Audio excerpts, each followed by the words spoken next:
Olá, tudo bem? Sou o professor Everton e hoje nós vamos para mais uma aula de Química. Na aula de hoje nós vamos continuar abordando a temática de radioatividade. Na aula passada nós falamos um pouquinho sobre as emissões radioativas. Lembram? Alfa, beta, gama, as suas cargas, poder de penetração, velocidade, como que faz essa aplicabilidade dentro de uma questão. E hoje nós vamos continuar abordando ainda a temática de radioatividade, porém agora com outro viés. Então, na aula de hoje nós vamos falar sobre tempo de meia-vida, que é decaimento radioativo, fissão e fusão nuclear. Nessa aula nós também vamos falar um pouquinho sobre energia nuclear. Daí, pessoal, é muito tranquilo. O tempo de meia-vida, ele se dá por causa do carbono 14. Então, todos os organismos vivos, eles estão recebendo carbono 14 da atmosfera. Quando esse organismo ele morre, ele deixa de receber esse carbono 14 e começa a expelir, começa a emitir esse carbono 14. Daí, pela quantidade de carbono 14 que é encontrado no organismo desse ser que era vivo ou que era orgânico, consegue-se então fazer uma datação radioativa. É dessa maneira que, por exemplo, a gente consegue datar a idade de uma múmia, a idade de um fóssil, porque o carbono 14 ele tem um tempo aproximado de 5.700 anos. Ou seja, para que esse carbono ele se decomponha, ele se quebre a sua metade, é necessário ter se passado então 5.700 anos. Decaimento radioativo, junto com energia nuclear, fissão e fusão, são as questões que mais aparecem nas provas do Enem. São as questões mais cobradas. Mas é muito simples e nós vamos ver nessa aula de hoje. Acompanha comigo aí na tela, olha só. Bom, como eu já falei, o decaimento radioativo, ele é um decaimento, ele é uma quebra. Então, é muito comum nós cometermos pequenos equívocos em querer dividir esse decaimento. E não é dividir, tá, pessoal? É uma decomposição, é uma quebra, é uma degradação. Então, perceba ali, ó, eu tenho uma massa inicial que é de 0, essa massa inicial ela se quebra a primeira vez, então vai ser ali 1/2, depois 1/4, depois 1/8, depois 1/16, 1/32, até o infinito. Por quê? Se nós pensarmos, eu não tenho um infinito, não há uma divisão ou não há metade, por exemplo, de 1. Quanto que é a metade de 1? A metade de 1 é 0,5. Quanto que é a metade de 0,01? É 0,005. Então, esse decaimento radioativo, ele sempre vai acontecer, tá? Então, olha só. Para se ter um decaimento radioativo, é necessário que o gráfico ele sempre seja uma exponencial. Por que sempre ser uma exponencial? Porque à medida em que eu aumento o tempo de vida, há uma diminuição na massa. Ou seja, compostos com mais dias, com mais anos, com mais tempo, terão massas menores. Olha só, quando eu tinha ali na tela 100% de carbono 14, 100% do material radioativo, eu tinha uma idade 0. Quando quebrou a primeira metade, foi para 50, essa idade ela foi para 8.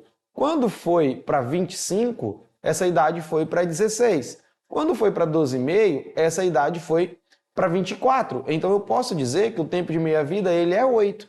Toda vez que acontece essa quebra, toda vez que acontece esse decaimento, está indo de 8 em 8. Olha para o urânio. O urânio ali é aproximadamente 4,5 bilhões de anos. Então, para ele se decompor a sua metade, para ele poder quebrar a sua metade, tem que ter passado aí 4,5 bilhões de anos. Então, o tempo de meia-vida, ele é extremamente importante, extremamente necessário, principalmente para se fazer datações.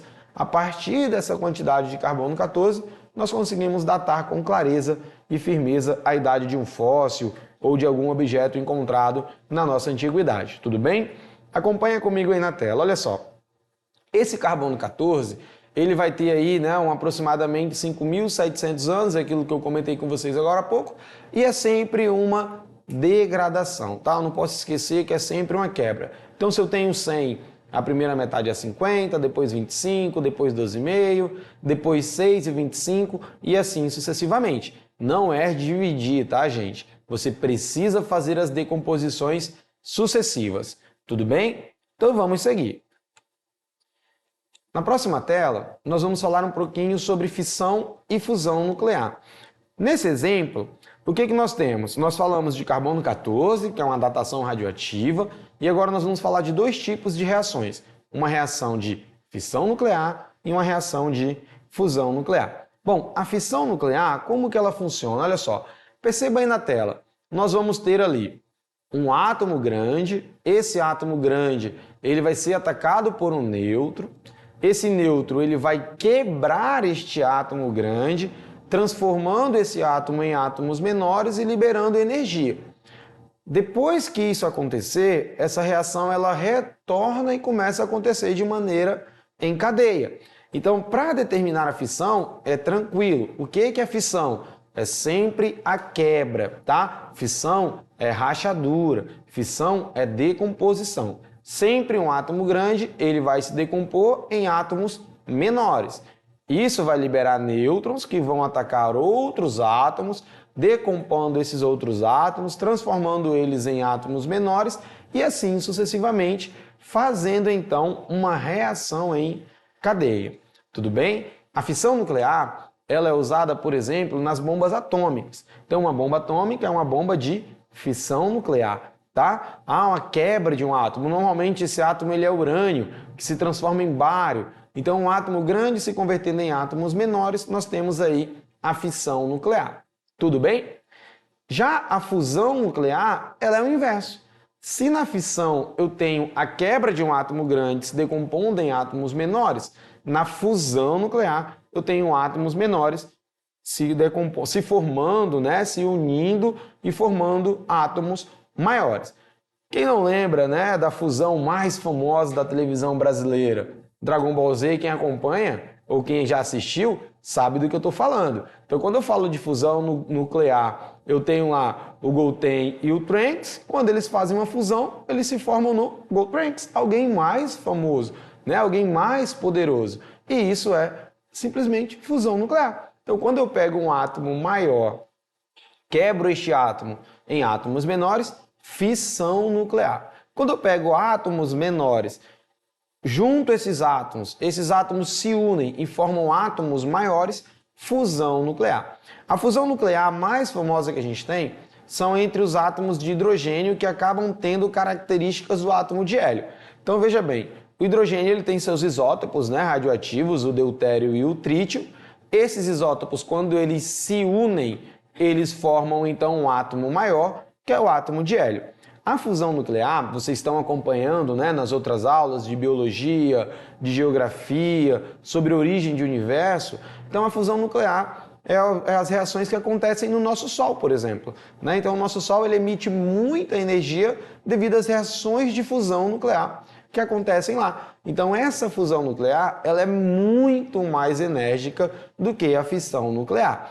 Por exemplo, nós podemos ter bombas atômicas sendo feitas de fusão nuclear, que são as famosas bombas de hidrogênio.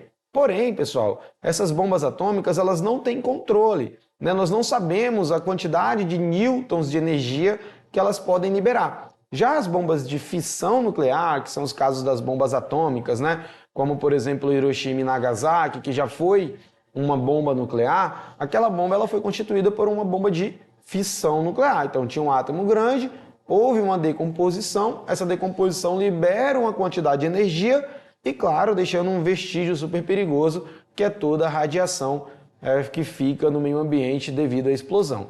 Já a fusão nuclear, normalmente ela é uma bomba de hidrogênio, uma bomba com um alto poder de destruição.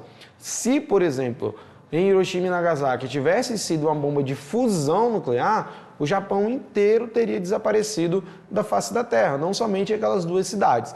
Então é muito perigoso, né? Hoje, com o fim da União Soviética, ainda se discute um pouquinho sobre as bombas de fusão nuclear, em relação de Rússia, França, Estados Unidos, esses países desenvolvidos que têm acesso a essa tecnologia, né? Claro que a gente também não pode deixar de citar Coreia do Norte, que já fez enormes ameaças em relação a esse tipo de bomba, né, que é a bomba de fusão nuclear, mas essa conversa vocês precisam ter, né, em geopolítica, fica lá para a história, mas o que a gente precisa entender aqui é que uma bomba de fissão nuclear, ela é menos perigosa, né, entre aspas, falar isso, ela é menos perigosa porque já causa um efeito drástico do que uma bomba de fusão nuclear.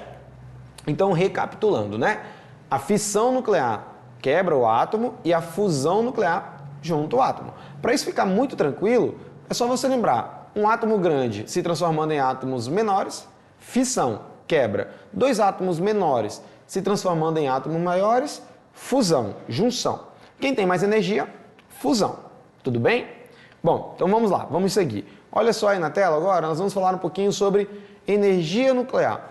Energia, pessoal, é uma matriz do Enem, tá lá, né? Matriz curricular, vai cair uma questão de energia, seja na prova de química, de física, de geografia, mas vai cair, ou biologia, né? Mas vai cair uma questão de energia.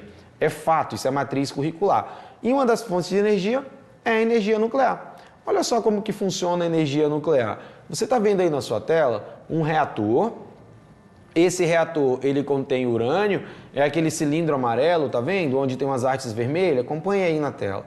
Então, nesse reator acontecem as reações de fissão nuclear, é importante lembrar isso, tá? Qual é a quantidade ou tipo de radiação que acontece em uma usina nuclear? Fissão nuclear, não é fusão, tá? É fissão. Essa fissão libera uma grande quantidade de calor. Esse calor ele é canalizado e ele vai aquecer a água. Ao aquecer a água, como é uma quantidade muito grande, cerca de 300 a 500 graus, essa água rapidamente evapora, gerando vapores. Esse vapor, então, ele é canalizado a uma turbina, então ele vai fazer com que essa turbina se movimente, e aí eu vou ter a transformação, então, de uma energia cinética em energia elétrica. E aí nós temos um erro muito comum, que é o seguinte: quem é que é o responsável pela produção de energia elétrica em uma usina nuclear? Ah, é a radiação. Não é a radiação, tá? O responsável pela produção de energia elétrica são as hélices, são as turbinas que vão se movimentar devido aos vapores de água. Então, para que serve a radiação em uma usina nuclear? Somente para gerar calor, somente para fazer com que a água evapore com mais facilidade e faça esse processo ser mais rápido. Ah, professor, mas é muito perigoso ter uma usina nuclear. De fato, mas elas são extremamente seguras. Elas são projetadas para segurarem desastres aéreos, terremotos, bombardeios, mas se tiver uma radiação ou algum vazamento, como no caso de Chernobyl, se isola e parte para outra e vai fazer outra usina, tá? Detalhe, né? É uma usina que não agride muito o meio ambiente, porque ela não vai gerar gases, né? Ela não vai gerar vapores ou gases poluentes, mas ela agride o meio ambiente de uma única maneira. Percebam ali que tem um mar, né? Que tem uma represa. Então, para que serve essa represa? Essa represa ela joga água para dentro do reator, para resfriar o reator, e aquela água que estava extremamente quente no reator, ela retorna para o seu habitat natural. E aí é onde acontece a poluição ambiental. Aí é onde o Enem vai pegar. Então, qual é a única maneira que uma usina nuclear pode agredir o meio ambiente? Aquecendo as águas, provocando esse aquecimento. Por quê? Essa água fria, ela entra, resfria o reator e sai uma água quente. Então, se essa água quente sai, ela vai mudar completamente aquele ecossistema aquático que vivia uma temperatura, por exemplo, de 25, 30 graus. E essa água agora ela vem em 60, 70 graus. Isso é o que vai fazer com que uma usina nuclear agrida o meio ambiente. Não um vazamento de radiação, não a radiação que vai afetar os animais. Não é nada disso. É somente o aquecimento das águas, tudo bem? Então, cuidado, tá? Usina nuclear, quem produz energia? Os vapores que geram as hélices. Para que serve a radiação? Para gerar calor. E esse calor faz com que a água evapore e aí nós temos então o movimento das turbinas que convertem essa energia cinética em energia elétrica. Tudo bem, pessoal? Então vamos lá, vamos seguir. Olha essa questãozinha aí, ó. Essa questão você pode encontrar lá no livro 1, né, aquele livro da prova Enem, do Farias de Brito, é a questão Enem da página 166. A questão diz o seguinte, ó: glicose marcada com nuclídeos de carbono 11 é utilizada na medicina para se obter imagens tridimensionais do cérebro, por meio de tomografia de emissão de positrons. A desintegração do carbono 11 gera um positron com um tempo de meia-vida de 20,4 minutos, e de acordo com a equação da reação nuclear. Então tem um carbono 11 se transformando ali em boro mais um positron. A partir da injeção de glicose marcada com esse nuclídeo, o tempo de aquisição de uma imagem de tomografia de 5 meia-vidas é Considerando que o medicamento contém 1 grama de carbono 11, a massa em miligramas do nuclídeo restante após a aquisição da imagem é mais próxima a D. Perceba que é uma questão de tempo de meia-vida, né? Essa questão ela já me deu ali o tempo de meia-vida de 20,4 minutos, mas ela não quer saber esse tempo de meia-vida. Ela me diz que o tempo de desintegração foram 5 tempos de meia-vida e que a massa do medicamento continha 1 grama. Então, ou seja, eu preciso fazer essa desintegração 5 vezes para saber a quantidade que eu vou ter no final. Então, olha como a resolução ela é bem tranquila. Primeiramente, eu tenho uma massa inicial que é 1 grama. E aí a questão me diz que foram 5 meias-vidas. Então, eu preciso quebrar esse 1 5 vezes. A primeira metade de 1, 0,5. A segunda metade, 0,25. A terceira metade, 0,125. A quarta metade, 0,0625. E a quinta metade, 0,03125. Perceba que eu não dividi o número 1 para 5. É muito importante isso, tá, gente? Você não pode dividir. É uma desintegração. Tem que quebrar a substância. Então, eu quebrei o número 1 5 vezes e a massa final foi 0,0300 ou 3.125 gramas. Porém, tem um detalhe, a questão está pedindo a massa em miligramas, então é só a gente multiplicar por 1.000 e aí nós vamos ter 31,25 miligramas ou aproximadamente 31,3 miligramas, sendo o nosso gabarito a letra D. Perceba que a questão fala mais próxima a D. Tudo bem? Tranquilo, não é uma questão de tempo de meia-vida. Então, lembra, é sempre quebrar a metade. Se a questão pedisse quanto tempo, era só a gente pegar esses 5 e multiplicar ali por 20, né? E aí eu teria o tempo total de desintegração, beleza? Vamos lá na próxima questão. Próxima questão também é do livro 1. Essa é a questão 8, a gente consegue encontrar lá na página 169. A questão diz assim, ó. Após o término da Segunda Guerra Mundial, houve o período da Guerra Fria, entre 47 e 89, que foi caracterizada como uma corrida armamentista entre os Estados Unidos e a União Soviética. No meio da corrida pelo arsenal nuclear, teve início a utilização racional de energia nuclear, isso na década de 50. Com a criação das usinas nucleares, a utilização da energia nuclear para a produção de energia elétrica é positiva no sentido de não poluir a atmosfera, pois não produz poluentes gasosos e também de não consumir combustíveis fósseis. Porém, a construção e manutenção das usinas nucleares são de altos custos e há o problema dos resíduos radioativos, além do perigo de acidentes nucleares. Além do desenvolvimento de armas, os estudos sobre radioatividade levaram-na a outra aplicação citada no texto, que se baseia na... Bom, a nossa questão aí, ela está falando sobre usinas nucleares.